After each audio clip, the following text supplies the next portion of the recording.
You can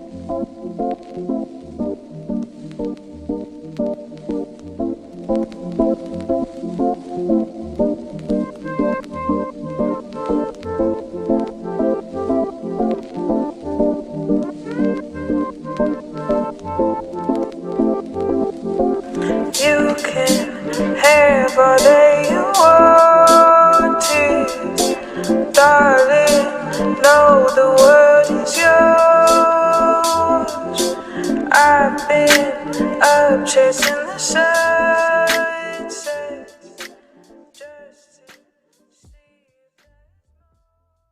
Contest. Sparkle Soojian grew up here in Fresno and has been training in local gyms for the competition. She spent the last 15 years as a personal trainer and is constantly looking for new workouts to add to her routine.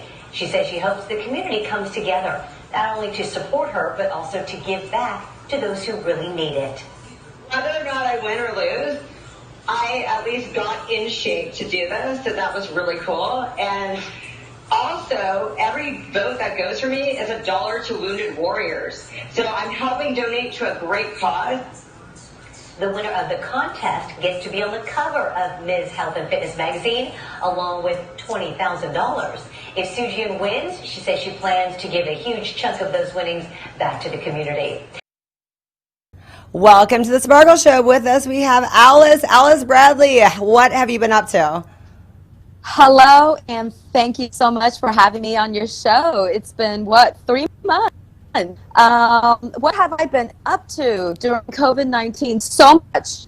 This time during this pandemic has allowed me to really go deep inside of myself and figure out the two things that I want, my purpose. So again, my purpose has always been the same, which is to inspire and to motivate people to stay on track of their fitness and their health goals. That is why I just released and published my first ebook, which is on Amazon Kindle.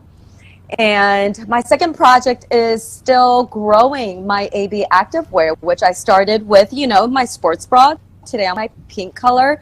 And I have shorts on the way. So I'm super excited about that. I cannot wait. I'm getting 4 different colors. I'm getting black, olive green. I'm getting a really pretty blue and lilac. So I have 3 colors to match my current. And you're wearing one now, right? No, I don't have my shorts yet. They're on their way. No, your bra. You're wearing my supply. Bra. Oh, my bra. Yes, I am. Oh my gosh, it's got my old logo. My new shorts will have my new logo back. Yes, it's still at, you know, AB Activewear. The logo design has changed a little bit. I wanted something a little bit more modern, a little bit more eye-catching for my audience. I love it. I will say again, I sweat when I work out, and that just makes me like, it captures everything. I never have that ring around when I wear those bras. So I can sweat as much as I want and nobody will know. That's good. No, really, right? There's no like wet spots nowhere.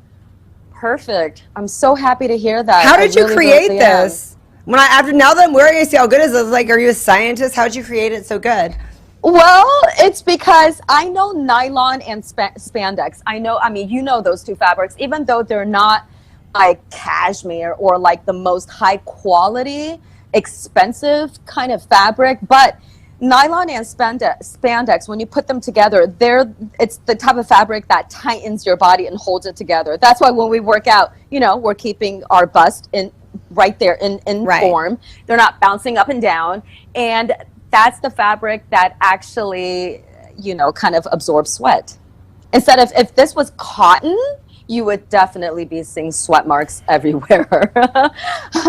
And no, I've always wanted my own line, and I always, you know, got like sometimes when I do my little laps and my jogs at the park, I'll be holding onto my phone, or I put it, you know, like inside my my leggings, and it starts to move down or it moves around. I know, the bra in the back. Pocket in the back. Yes. I loved it when I went hiking. It was so convenient back there. Oh, that's so great. I'm so glad. And I truly want my line, honestly, Sparkle, to be a legacy. Like, I want to be as huge as Nike or Lululemon. When I and on out of this world. Like my great grandkids can still pass on this active line. Well, the quality's and blow there. It up more. I love it because the quality's there. Everyone's like, oh, I want to start this line, that line. And I always roll my eyes. I'm like, oh, yeah, you just want to have your own line. Yeah. The quality of your line is really good and it's so cheap. 33 bucks. One day you're going to up that. Thank you. Oh my gosh, thank you. Well, I have to think about that too. Competition is so high. I don't want to mark it up too much or get any sales. So I'm more about quantity right now over somebody just buying a piece for 60 bucks, Right. So we got to start small, and I love my small wins. So that's really what I've been doing, really growing that, just spending more time with quality, more efficient working out at home instead of working out at the gym. And I'm loving my exercises. I'm incorporating more resistance bands into my workouts, which I know you've seen. I subscribe to the YouTube channel. Tell everyone to look at your YouTube. You did? Yes. Oh my gosh. Yay. I'm glad you did. I hope you're picking up at least different exercises that you don't ordinarily I love it. do. And it's as a trainer, you get stuck on some things. I always like to see new ideas and new things where you're like, oh yeah, I used to do that. I like that. I want to do that too. So I love it. It's inspiring. Like I said, it's great because everything you're doing now in home is stuff we can all be doing. Yes, absolutely. And that's why I do my best. I post something up every Monday through Saturday. Without a doubt, you're going to see me. However, yesterday was my only day when I did not have time, but I still did it today. I'm trying to engage with my audience and have them see me every day, because if it's a daily, let's put it this way, Sparkle, if I just post something on my YouTube twice a week, people are going to think, okay, she's a fitness trainer, but how serious is she about her own health? Like, I want people to know I personally am putting in the time and the effort to train myself. And that sometimes will evoke others to want to do the same thing, because I follow a lot of people on YouTube, and I'll see their posts like once a month, once every other month. And I'm like, and I'll think about them. I'll be like, I haven't seen her. I haven't seen him. Where are they? Right? Yeah, no, and it's inspiring me. I mean, I don't look as cute as you when I work out. Like I said, I sweat. Oh, get out of here. No, I need to see you work out more. You need to be posting your stuff on your every page. day. I know. Yes. I need to get less self-conscious and wear your bra all the time. I've been doing better, but I'll do better. Good. Your book. This is so cool. Oh my gosh, I love my book. I love your book. What page are you on? I read it. You said fit quick read. What do you mean? What page am I on? That was a quick read. You finish Anybody it? could read that. God. That was a good read, and it's free.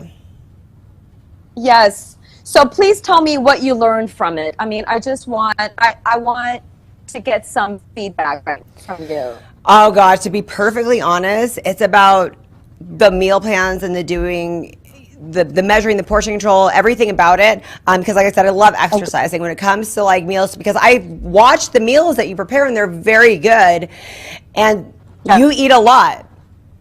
You do. Yes. You eat often. You eat every few hours. So it's like, I love that you can eat those and do that. And you're very creative with your food. So I love that.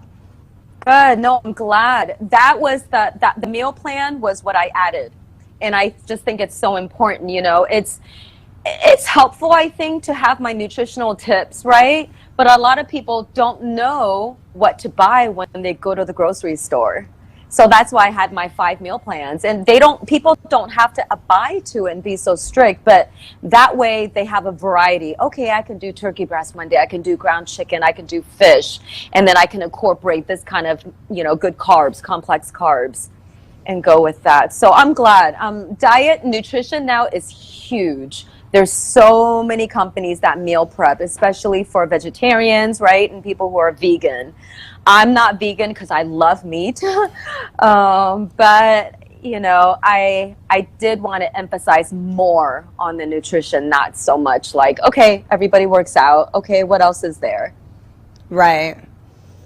No, I like it. I really found it fascinating that you weigh your food daily because when I used to prep cook, I would do that, but I never thought of doing it every single meal all the time. And I know people that compete, they do that, but you're a normal, regular person I'm that not does even it all the competing. time, Right? And but the baby food thing, I still can't believe you weigh your food.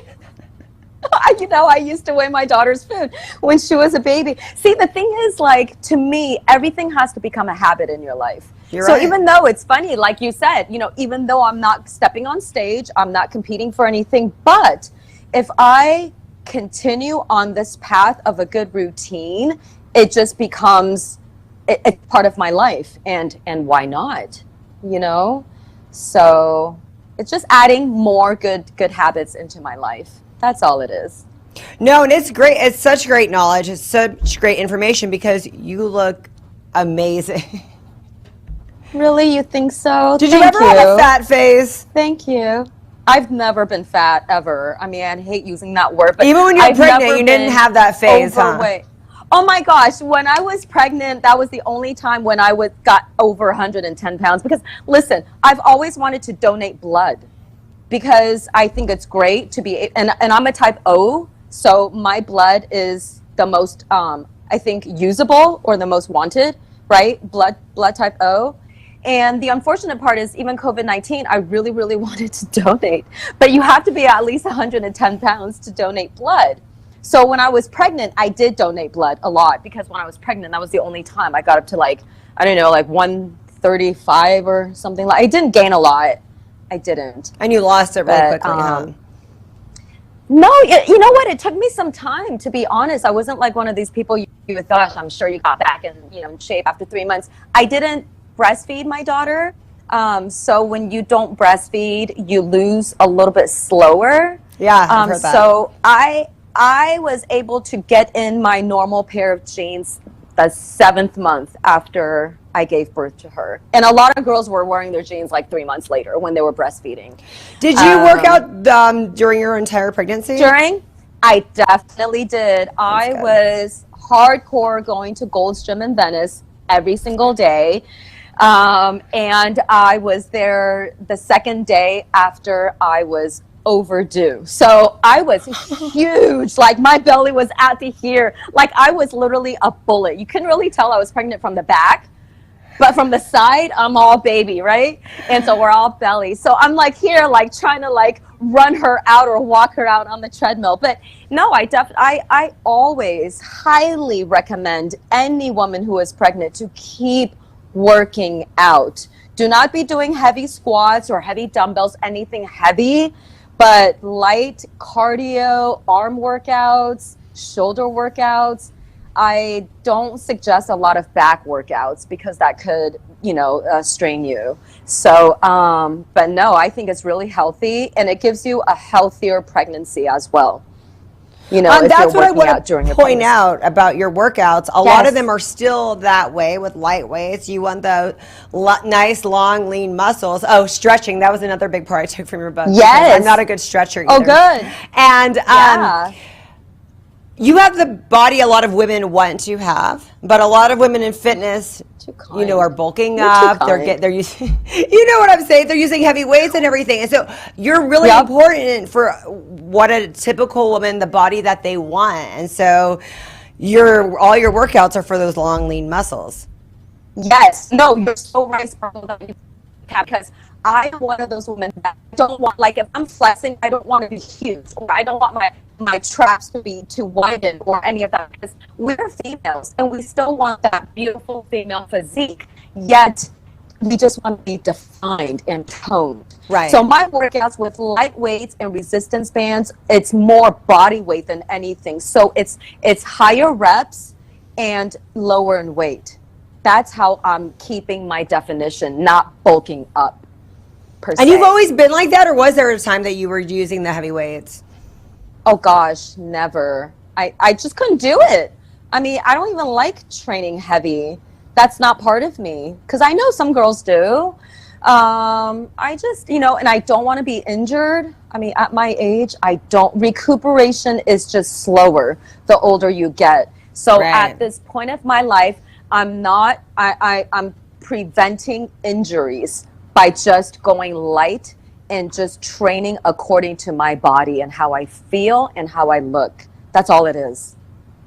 You know, so females out there, don't push yourselves too hard.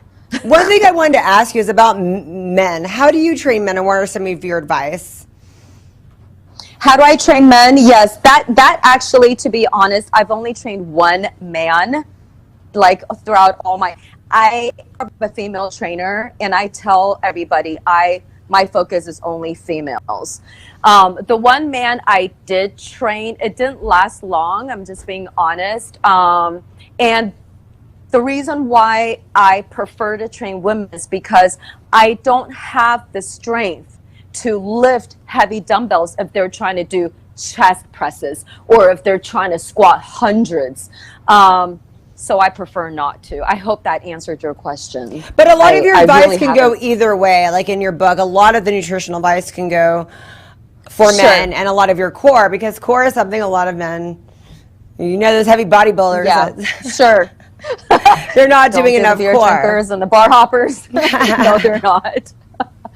Yes, so no, you're right. You're right. I thought you were asking how I personally trained them in person. But no, you're absolutely right. My stretching that I have in my book, my core exercises, and even my full body. Like men can actually improvise and go heavier when they're doing the full body. So absolutely, my book is for both men and women. You're right. So why did you decide to make a book for free that we could all enjoy? Tell me that. Well, it's my first book, Sparkle, and it's COVID-19. I'm not here to make money off of everyone who's been impacted, you know, financially. Well, but to be honest, it's like I want to share my knowledge, and I'm not here to not to expect anything in return, because it's what I love. And it's what I've always preached, even as a platform representing Miss California, that if that's always been my platform, it should forever be free. It's not something I even expect people to say, my gosh, you know, how much do I owe? Now, it's different if I do have a client that wants meal prep done or wants ongoing nutrition, right? But a book, and this is so condensed that it, you know, you saw it, half of it is really a visual.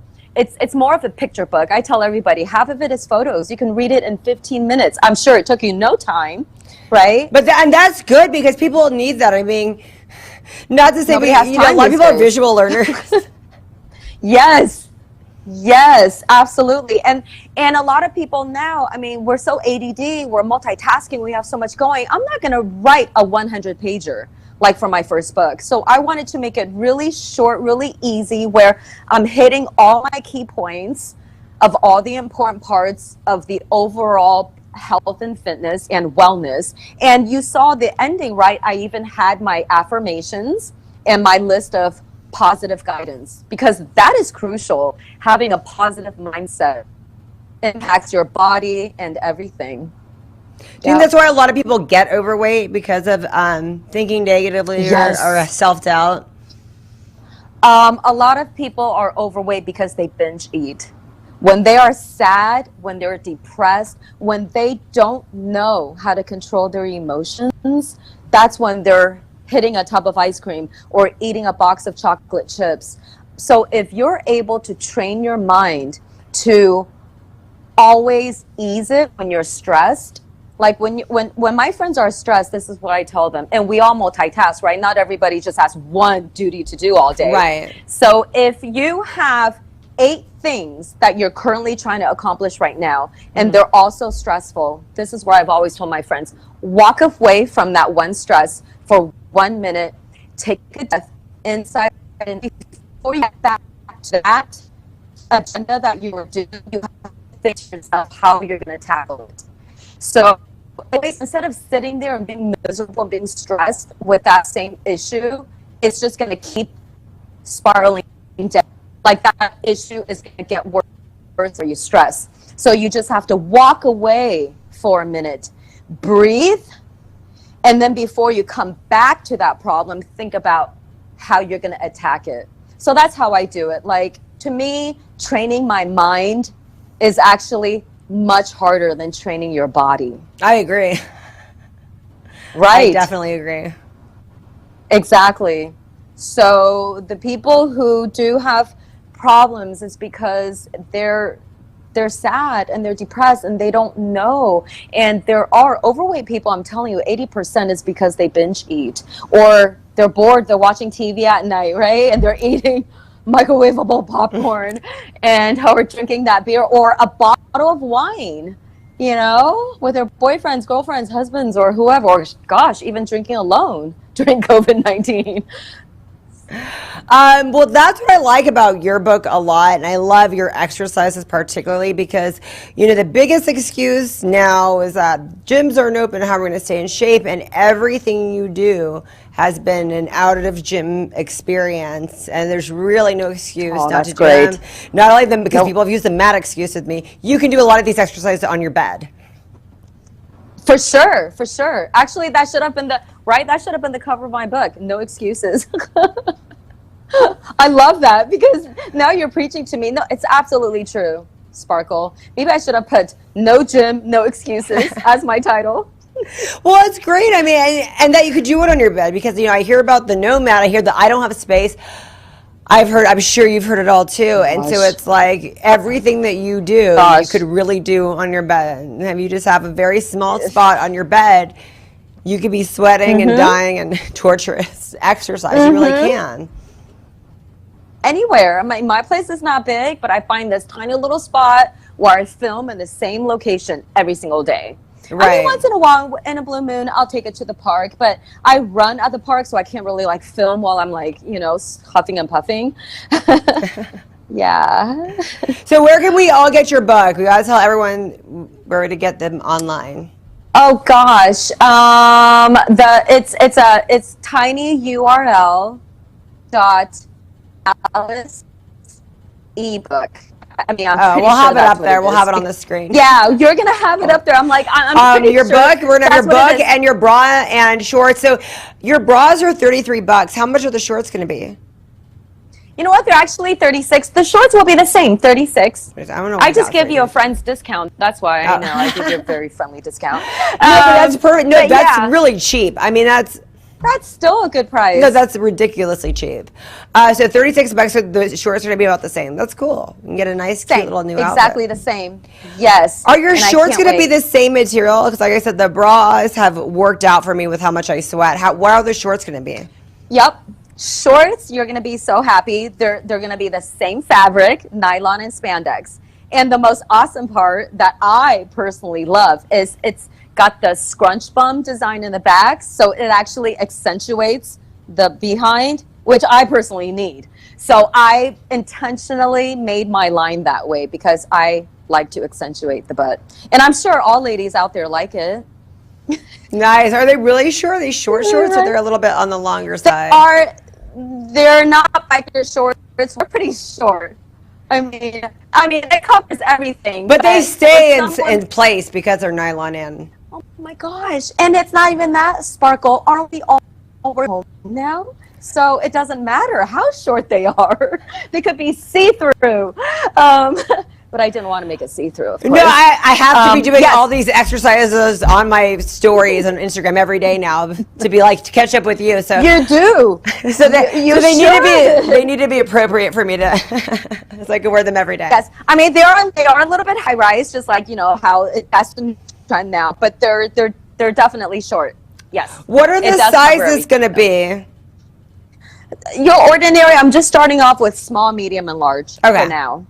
That's it. Yeah, I'm not doing the extra small and the extra larges because I found that it was hard to sell. Even eventually, guys, you got to buy enough of these, and then we'll make the really big. I get a lot of big, busty friends that are always like, "Do you?" But I mean, yeah. Well, I did find that because they're so tight on top. I had one girlfriend who gave it to her daughter because she really just kind of filled out too much. So yeah, I mean, if there's a high demand, we could special order too, probably if somebody really wanted to and said, no, I like my friend has this, I want it, let's special. So definitely you can special order for sure. This is so exciting. I love seeing your stuff everywhere. Oh my gosh, really? So when my short coming in that sells well, I don't want to say if one that sells well, the third item will be resistance bands. Because you know how much I love those. Yeah. I actually need some new ones, so that works out for me. Yeah. So this book's doing good. Can you tell how many people have read it or how it's selling? You know what? I haven't even tried looking. Maybe I should. Because you're going to come out with another one. Something I definitely am. I have time now to write books.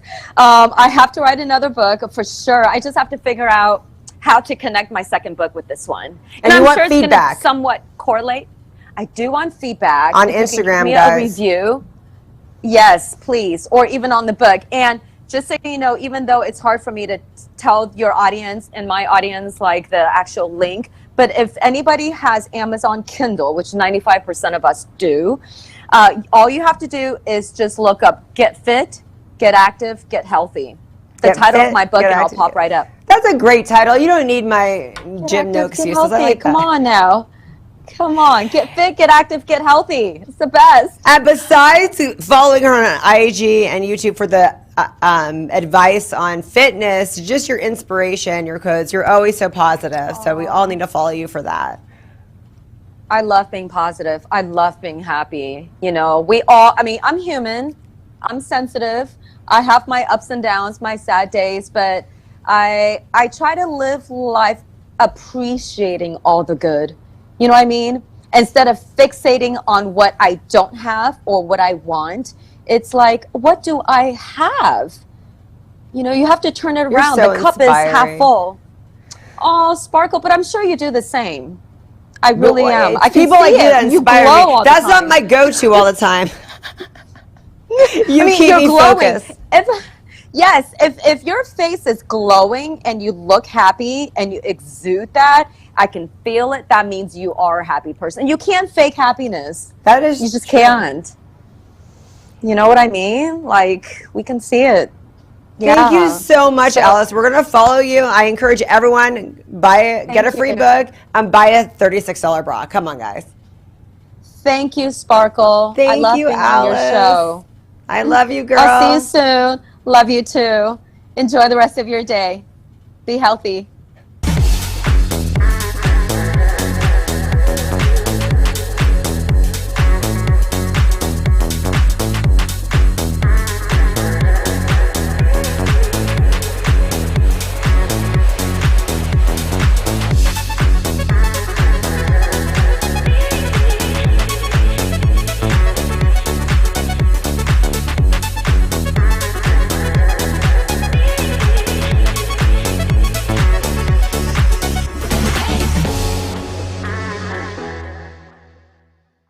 Welcome to the Sparkle Show. With us, we have Deborah. How are you, Deborah? I'm doing great. How are you? I am good. And you are a busy woman. I mean, now I think things calmed down because of COVID, but you were a very busy woman. Tell us about what you do. Okay, well, honestly, I'm still kind of busy, but, you know, I have a company. I'm a publicist and a media consultant. So in my company, we have 3 different branches. We do PR for movies and for actors, writers, and filmmakers, and help them with their, film launches. Or what's the name of the company? LA Media Consultants. LA Media Consultant. Okay. Right. And then we also have distribution strategy division with me and a partner named Alyssa Goodman. And, with that, we, filmmakers come to us either with a feature film or a documentary, and they're looking for, help getting distribution. And we work in different phases. And, I'm on a movie right now, and I'm helping them get a celebrity presence on their documentary, either as, the narrator or as an interview. Oh, wow. And that really is, it's going to help them get sales. That's a lot of work for you. What is it? Isn't the director and the casting director supposed to do all that? Why? That sounds like a big job. Well, because I think that a lot of people have, great things, and they just don't either have the time or the connections to do it. So do you get credit for that in the movie? Like if you get them their star narrator, is your name listed as? Publicist. Okay. So, I mean, it's part of the service that you do to help, their movie move forward. Or some people, they already have that together or it doesn't fit in. So, we would do a plan for them to show like, how their movie should be taken out and the different possibilities of distribution and actually help them or take them through the film festival circuit. So do you take on anybody that's willing to pay? What if I brought you something and you're like, this isn't what we do, Sparkle. This isn't kind of what we do. There's no names here, there's no this, there's no that. We just don't do this. Do you tell people that? Sure. Yeah, because I don't want to waste their time or their finances. That's good. So you just tell them straight up. Right. I mean, we also, like in media consulting, a lot of people would pay for that service because a lot of times, like, we have a short film package and, that's me helping somebody that, obviously they have to have some promise and potential, and they should also have some screenplays that they're writing. Right. Because it's very, like, just 'cause you might have a great short film that you wrote and directed, but if you don't have anything to follow it up with, you're not going to garner a lot of interest. But there have been times when I've placed people, whether they've just had screenplays or they've had short movies, and I build up a representation team and and introduce them to strategic alliances. So what if you have a really good client, like an actor that you're kind of representing, that you're helping, and they have this great film that you see all this potential, and you don't feel that it's being shopped around right at all? Do you kind of step in and be like, now that I'm your consultant, I want to step in on this project and get this everywhere? Absolutely. But I don't. If there's a team in place, you don't want to, upset you want to work with people. Well, that's why I would think that'd be hard.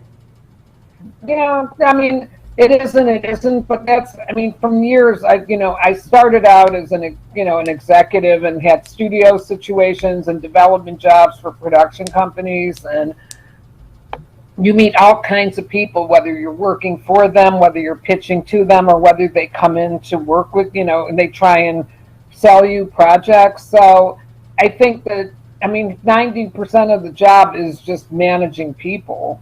And really, using your wisdom to be able to move things along, because you don't want to be so hard that you're just like, everybody get away, I know what I'm doing, because you don't want to devalue like their work. And, right. You want to make everybody, but I think that, if I'm getting involved, then obviously, if I don't really like what they've been doing, then it can be cured by my network being, more vast than theirs. So normally, they probably, really appreciate it at some point.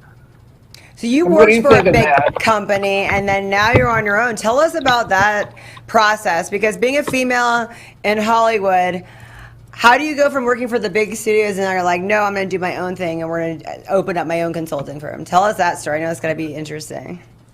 Well, it's a long time. When I was in my 40s, like later 40s, I'm not going to mention what my age is now, but, you kind of get to the point where you're not going to really get hired in an executive situation unless, it's been an ongoing thing. And so for me, I happened to be working as an executive at a company that was international.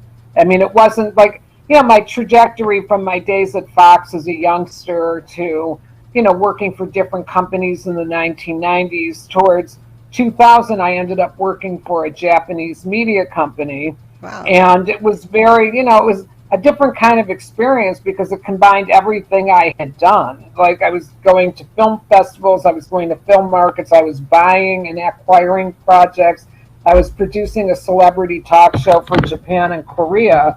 So, wow. naturally... How do you do that when you don't even know the language? Was it in English, or how do you learn...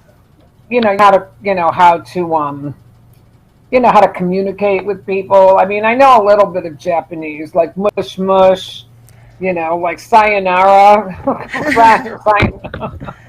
and I had a team of people that I work with, and I was like a lead, like the top executive at this company. So, when they burned through all their cash, I was able to start my business. But it had been a long time, and it was also like after a while, you're not going to, like even as much as I've seen, companies and they're looking for a vice president of development and you get tempted because you want to go back, and it's like there's no jobs like that. It's so much fun. But it's, also I kind of like realized when I was like in my late 20s or early 30s or mid 30s or even 40s, you can, you're more likely to stay home at night and read 1,000 scripts. And, it's just too hard when you get older. You have other priorities, and, I'm used to running my own business. So if I'm reading something, it's not for somebody else. And, you don't have a lot of pressure, to like call agents. Now everything would be slower anyway. And, for certain clients, I am pursuing, producing deals and things like that. So I'm kind of back to doing that, but, it's under my own jurisdiction, and it's not like I have to like give answers on things for somebody else in the morning. It's funny that you say about having more energy in your 20s. I've seen you in action, and I never see you sit down. I see you work very tirelessly for the projects that you're put on.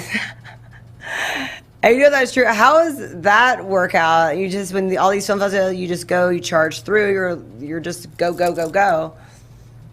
Well, I mean, it's been a little different with the COVID because before COVID, things aren't as intense. But I did, help with one release, and I led a campaign on another, a streaming release, and I still have a large clientele that, like getting them, different, things to help move their, careers along or their projects or things like that. And I'm also going to moderate a panel at Holly Short's, this fall. I think that you just have to have a purpose in it. I mean, if, like people are hiring you and they pay me on a monthly retainer, so I can't just push off the work. I have to do it.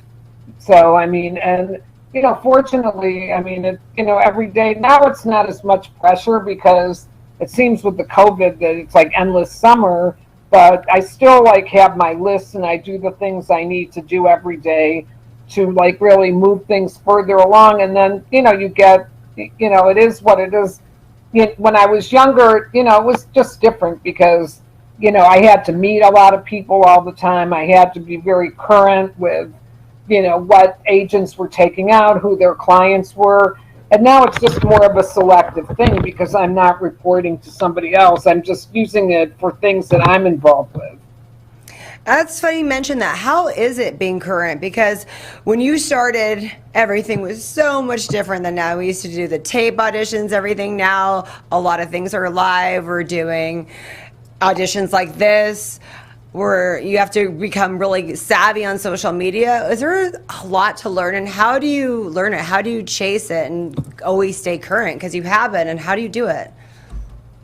A lot of times I learn on those doing it on the job, or like last week I took a seminar to talk about launching a great PR strategy like in our current times. And a lot of things I knew already because you just do by instinct, if you know the job really well, and a lot of things you just implement. I think that I was talking to a publicist of a film festival, and he asked me like, what's the difference like when you're online? And I just said, like in the release that I did, we used influencers more because really it's not like at a festival, it can be false kind of PR. Like you might be on a red carpet, unless you have stars in your films or your movie has a specific subject matter that's timely, it's really tough to get, a lot of press on it, but you can get some articles. And just going on a red carpet and they might have Getty images there, that's not, it's not really, it's good for your website and maybe your Facebook and to promote yourself. But I think that, in this kind of age where, especially festivals are going to be online and things, ticket sales and getting, people to actually log in and pay and watch it is, that's what the trick is. And, for the time being, and I think probably, for the next few months at least, too. Probably till sometime in the middle of next year. And so you said, with movies, you could be kind of choosy if it's a project you don't want to promote, you don't. What about with actors and actresses? 'Cause I'm sure you've come across where some people are names and you're like, well, they're not that talented. And then you have people that super talented and they're not yet discovered. How do you determine who you want to help and not how? Tell us about that process. Well, I think that if somebody is, depending on their name and their, value, it's just going to be easier to get them, PR. There's no doubt about it.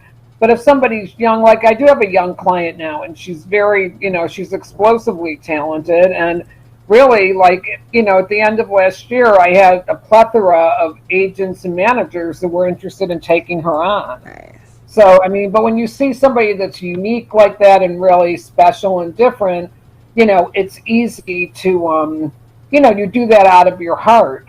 You kind of make decisions twofold. One is how hard is it, somebody that has a name, it's easier to get, PR for them. So it's kind of a no-brainer, because you don't want everything in your life to be a challenge, even though I'm the type of person that basically loves challenges.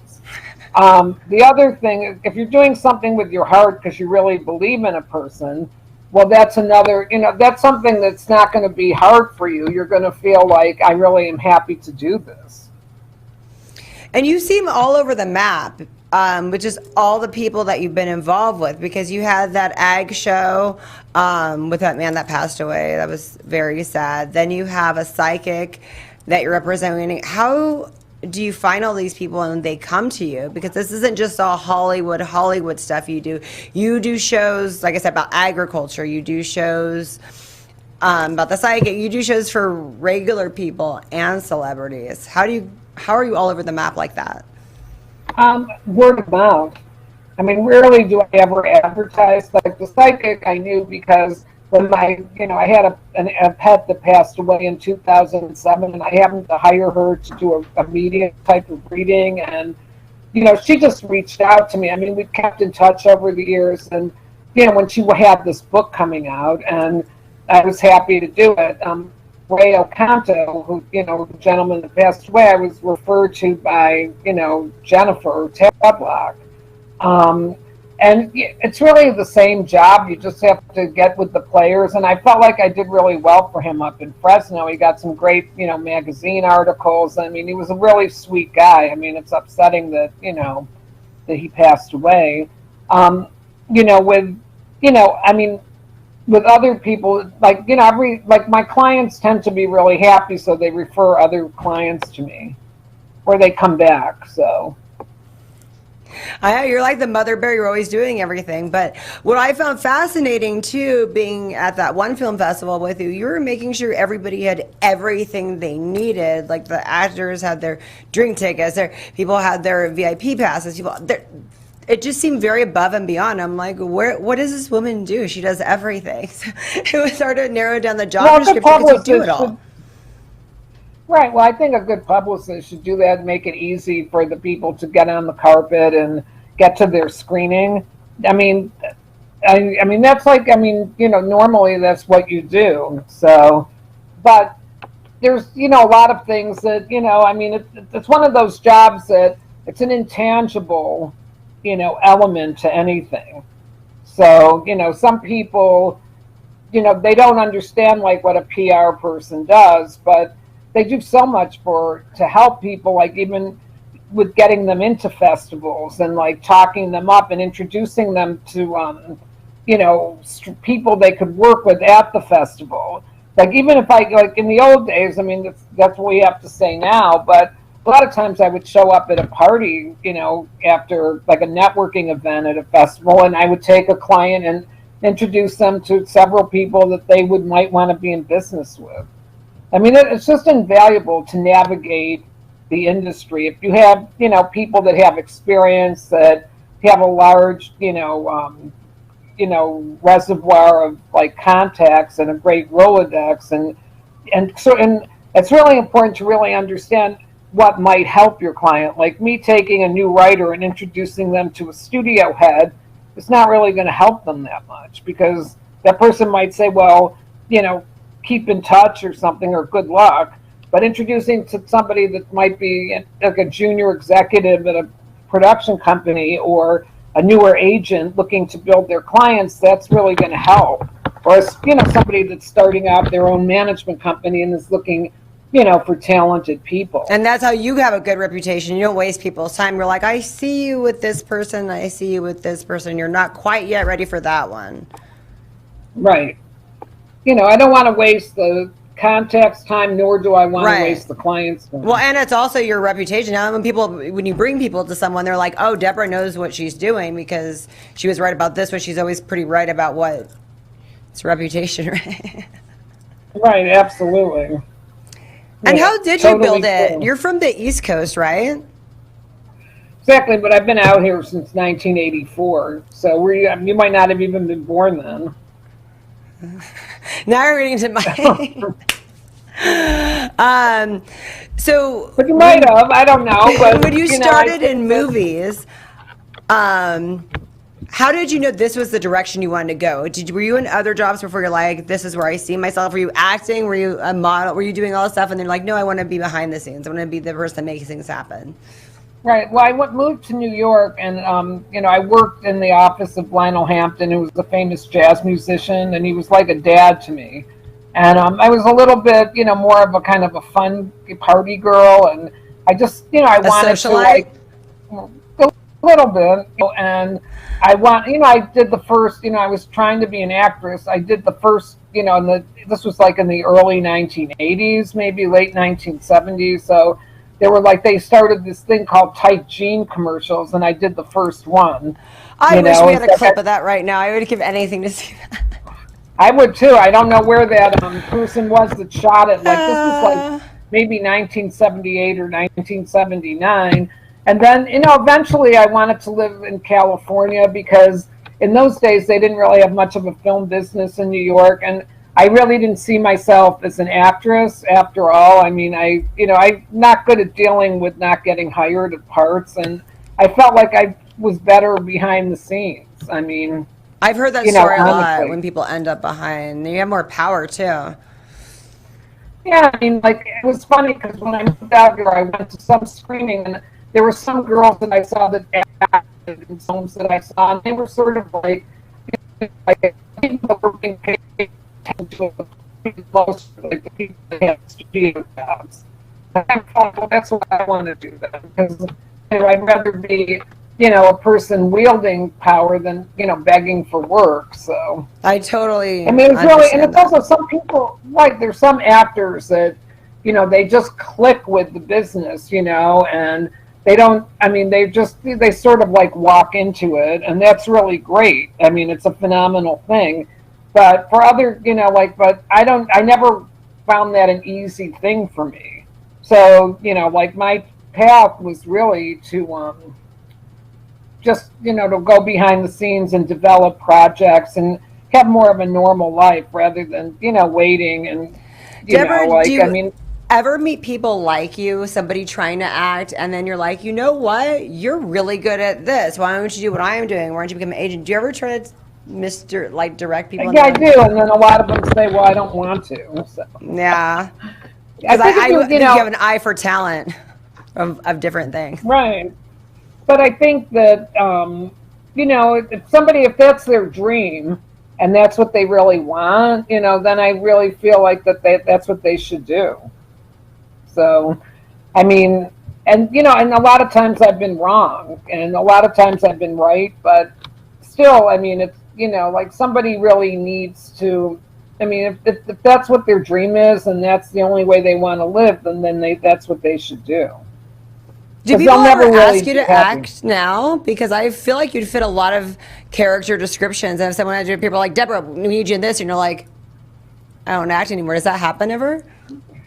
Once in a while, like Valerie was going to put me in the Pop movie. It's like a stoner that lived next door to the lady. You know, she's coming for some kind of crazy scene, and you know, sometimes they go, oh, you know, you'd be so much fun, or like you should have a stand-up comedy show, or you know, I mean, and I think that, you know, like there was, I mean, maybe that was the one path, because when I was young, I was, you know, designated. I got into this very elite group of stand-up comics in New York. And if I had it to do over again, like I might have pursued that more and then tried to create, like, be like a Fran Drescher and create my own sitcom. I could Or, totally see you know, that. some people like that. And then, that would have been, because I'm really a good writer and a good comedian. So I think that would have been kind of and it's harder to find people that are good in comedy. So that would have, True. I mean, might have been much more lucrative, but in lieu of that, I'm happy, with my life. I mean, I really, I feel, very, I feel very fortunate. Tell us about some of the clients you have or that you've had, people that we know or people that we should be on the lookout for.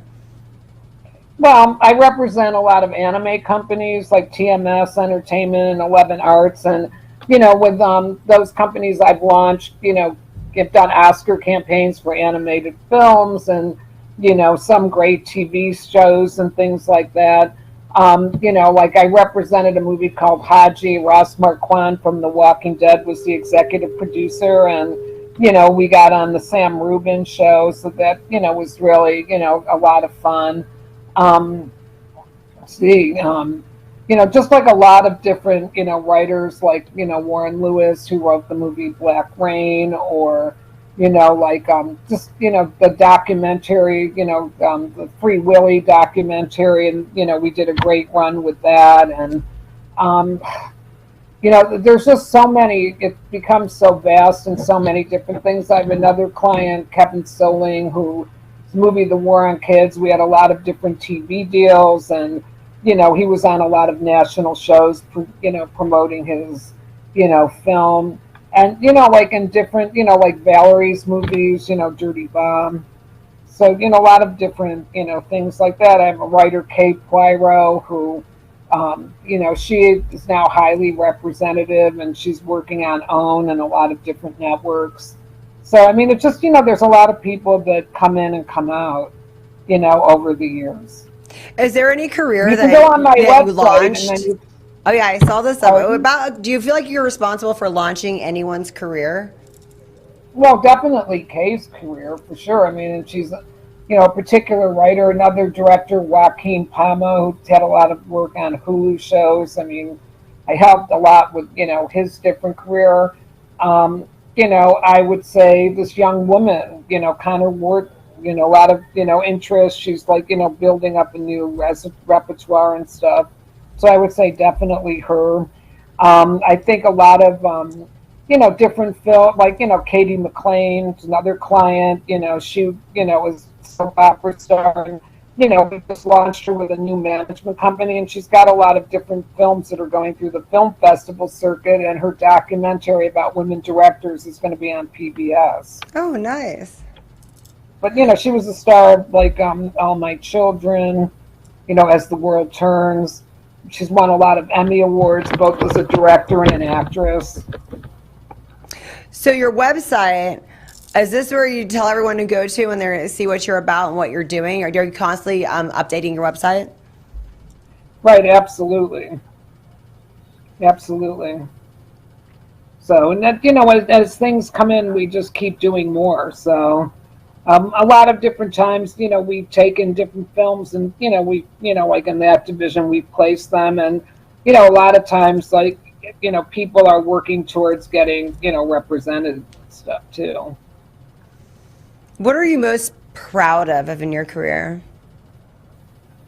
I think a lot of the things that I did at the Simon Wiesenthal Center, like, movie Mighty Fine and Echoes from the Attic, we were in charge of the Holocaust Remembering It. Well, for Mighty Fine, it was a Holocaust-themed film, and, I did the Lionsgate release of the movie, and, we did our opening at the Museum of Tolerance, and it really, led to the movie getting an expanded release because they have so many people that knew about it but couldn't really attend the screening, and that was, really fun. And then years later, that filmmaker came back with a documentary about the true story of her family in the Holocaust.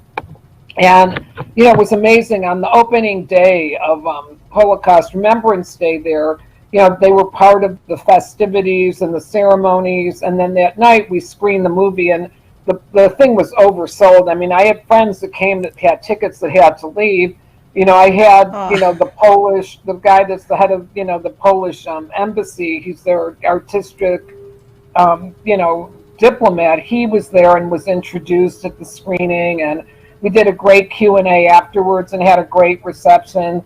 And I think, like I was the most proud because the survivors that were, the family members that had been the Holocaust survivors, there were two sisters on the panel and that were at the screening. And it was really helped them to come to terms because for many years they had a love-hate relationship with the family that had rescued them because of just different things that went on. It really helped them come to terms with, that situation. And so, that was, really, I think that I would say that I was, probably I would say the most proud of that. Also like, as far as like being involved with different festivals with La Femme, bringing in sponsors like Sony and, seeing, people from the festival make those kind of connections. And this year, Stevens College for women that, like they're helping, younger people get writing opportunities. So, I mean, I would say that those would be the things I would be the most proud of. There have been a lot of great movies that I've been, lucky enough to work on. And I think that, like, and also, like, I did an Oscar campaign, for a movie called Liz and the Bluebird, and it was the company's first foray into the award season. And, we were able to get a Satellite Award nomination for Best Animated Feature, which was really good considering the director didn't come over and do any of the campaigns. Wow. So how do you feel right now? I know COVID kind of was a little bit of a setback, but I know you're still busy promoting and doing stuff. Tell us a little bit about right now what's going on. Right now, like I'm, busy with, different, clients. They have new projects that I've been taking out. I've got a lot of people going on a lot of podcasts and different shows. Obviously Terry J with her book.